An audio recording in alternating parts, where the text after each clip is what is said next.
வணக்கம் நண்பர்களே. நான் ரியானாவிற்கு சில பாசிட்டிவ் சென்டென்ஸ்களை கொடுத்திருக்கிறேன்.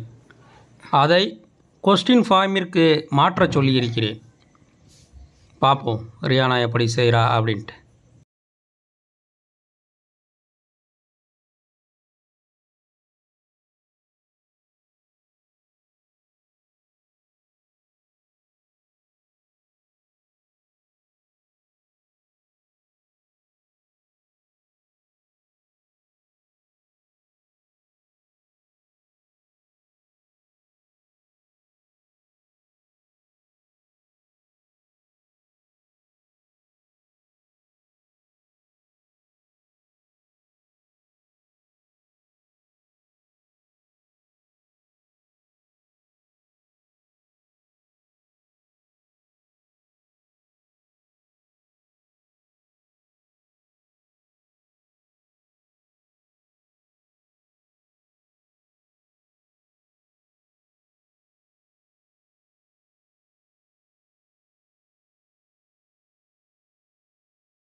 நண்பர்களே, இந்த இடத்துல பார்த்தீங்க அப்படின்னாக்கா ஏ டாக்டர் செக்ஸ் அப்படின்னு பாசிட்டிவ் சென்டென்ஸ் கொடுத்துருந்தேன்.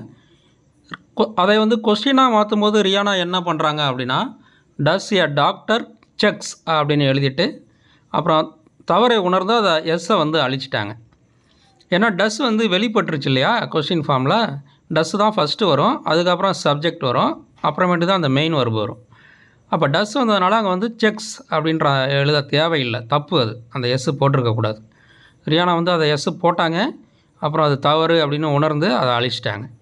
டஸ் ஏ டாக்டர் செக், அதுதான் question form. Very good, very good.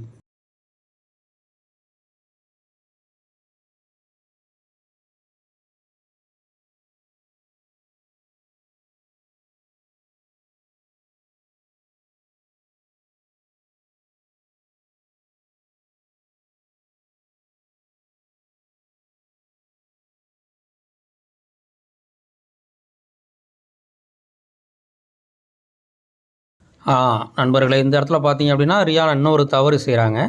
To ஐ அப்படிங்கிறது ஃபஸ்ட் பர்சன், அதாவது நான் அப்படிங்கிறத குறிக்கும். அதை எங்கே எப்போ எழுதினாலும் கேப்ஸில் தான் எழுதணும், கேபிட்டல் லெட்டரில் தான் எழுதணும். ரியானா அதை ஸ்மால் லெட்டரில் எழுதினாங்க. அப்புறம் அவங்க அந்த தவறை உணர்ந்துட்டு அதை திருத்திட்டாங்க பாருங்கள்.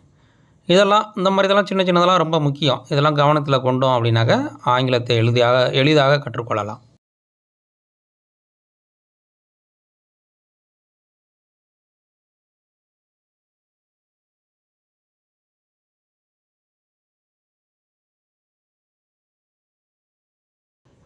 சூப்பர் ரியானா, நீ எழுதியிருக்க எல்லாமே கரெக்ட். இடையில் 2 தப்பு செஞ்சேன், அப்புறம் அதை உணர்ந்து திருத்திட்டேன். தொடர்ந்து இது மாதிரி பயிற்சி செய்ய செய்ய ரொம்ப ஈஸியாக புரிஞ்சிடும். Very good, very good.